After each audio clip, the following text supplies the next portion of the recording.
Hello friends, बरायबाय Bodo Info YouTube चेनेलाव आसा खालाम नोंथांमोना बयबो मोजां दङ दा 60,000 बारा भेकेन्सिस पिन जाबाय उत्तर प्रदेश पुलिस कनस्टेबल दा बेयाव सोर खालामनो हागोन अफिशियेल नटिफिकेशन नायगोन गासिबो डिटेल्सखौ शेयार खालामगोन नोंथांमोननो मानोना हिन्दीजोंसो लिरनाय दङ अफिशियेल नटिफिकेशना स' बेखायनो नोंथांमोना Bodo Info YouTube चेनेलाव जायफ्रा गोदान साबस्क्राइब खालामना लाबानो जाबाय जबनि साख्रिनि आपडेट नोंथांमोनाहाय मोनबाय थानो हागोन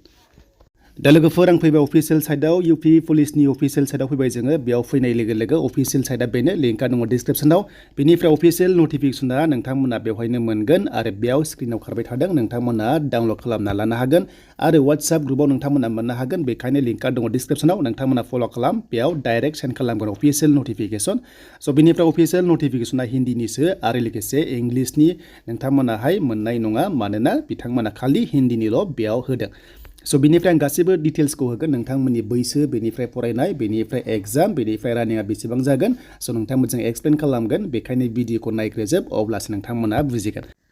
दा बे जाबाय जोंहा अफिशियेल नटिफिकेशन गासैबो हिन्दीजों लिरनाय दङ स' अब्लाबो जोङो डिटेल्सखौ शेयार खालामगोन Bodo Info YouTube चेनेलाव दा लोगोफोर बे पस्टआ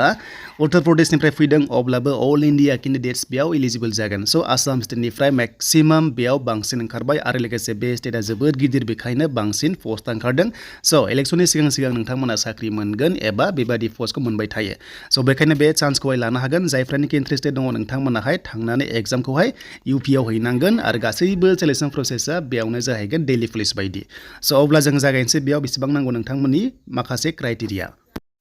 दा पस्टआ 60,000 बारा बिनि गेजेराव नाम्बार 5आ जाबाय एसटी केन्डिडेट्सनि थाखाय 1,204 दङ बेनिफ्राय जेनेरेलावहाय 24,102 भेकेन्सि दङ स' नोंथांमोनाहाय जेनेरेलावबो खालामनो हागोन जुदि काटअफआ मोजां थाङोबा एन्ड बेनिफ्राय 60,000नि बारा पस्ट दं टटेल गासैबो अल इन्डिया लानानै जोबोद बुरजा भेकेन्सि एसएससिनिफ्राय बांसिन भेकेन्सि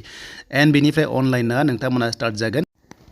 27 डिसेम्बर जानाय लोगो जागोन बेनिफ्राय लास्ट डेटआ 16 जानुवारिसिम थागोन आरो अनलाइन पेमेन्ट दाननायनि नोंथांमोननि डेटआ 18 सिम थागोन नाथाय नोंथांमोना बेवहाय पेमेन्टखौ दाननांगोन बेनो जाबाय 400 नोंथांमोना अनलाइन पेमेन्टखौ दाननांगोन स' एसएससि बायदि बेयाव नोंथांमोना माखासे पेमेन्ट सिस्टेमखौ मोनदों आरो बेयाव नोंथांमोना बेखौहाय बयबो हरनांगोन अल इन्डिया स' बेखौ गासैबो हरनांगोन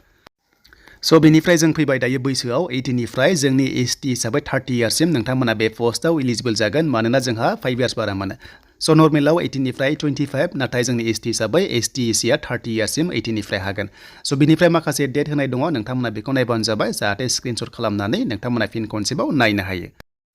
स' बेनिफ्राय क्वालिफिकेसना जाबाय एचएस पास एबा हायार सेकेन्डारि पास खालामथारनांगोन पार्सेन्ट नाङा जायखिजाया स्ट्रिमनिफ्रायनो एचएस पास जानाय लोगो नोंथांमोना हागोन आरो फार्स्टआव सिलेक्शन प्रसेसआ एग्जाम जागोन अफलाइन स' अफलाइन एग्जाम जागोन वेमार सिटआव जागोन एग्जामा 150 कुइसन थागोन 300 मार्क्स थागोन बेनिफ्राय 0.5 नेगेटिभ मार्किं दङ स' बेखौ नोंथांमोना जाहाथे नायो 300नि एग्जाम जागोन बेनिफ्राय 150 कुइसन 0.5 नेगेटिभ मार्किं 2 घन्टा 2 आवार्स नोंथांमोना बेयाव टाइमखौ मोनगोन एग्जामनि थाखाय स' बेनिफ्राय एग्जाम पास जानाय लोगो फिजिकेल टेस्टआ 4.8 किल'मिटार खारनांगोन 25 मिनिट्सआव मेल केन्डिडेट्स बेनिफ्राय हिन्जावफ्रा 2.4 किल'मिटार खारनांगोन आरो जायफ्रा इन्ट्रेस्टेड दङ नोंथांमोना थांनानै यूपीआव थांनानै फिजिकेल टेस्टखौ होनांगोन मानोना अल इन्डिया बे सिलेक्शन प्रसेस स' बेनिफ्राय जों दानिया माखासे हाइटखौ नायनोसै बेनिफ्राय चेस्टखौबो नायगोन नोंथांमोना भिडिअ नायलांबाय था जोबजासिम स' दानिया जों फैबाय फिजिकेल टेस्टनि माखासे नायनो गोनां जाबाय हाइटआ 168 नाथाय जोंनि एसटी हिसाबै बेयाव नांगोन नोंथांमोना 160 जागोन अके हौवाफोरा बेनिफ्राय चेस्टआ नोंथांमोना 79 सेन्टिमिटार मोनदों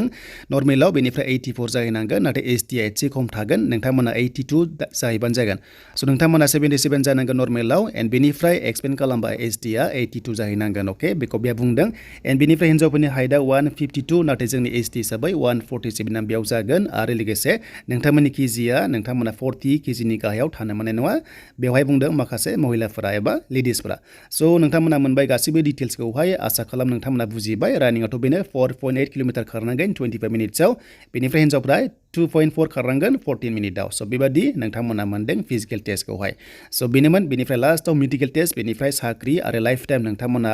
मोनहैगोन बेनो जाबाय नोंथांमोननि उत्तर प्रदेशआवहाय साख्रिया जाहैसिगोन स' आसा खालामो जायफ्रा इन्ट्रेस्टेड मोनबाय लाइक कमेन्ट शेयार आरो जायफ्रा चेनेलाव गोदान साबस्क्राइब खालामनानै लानो हागोन Bodo Info YouTube चेनेलाव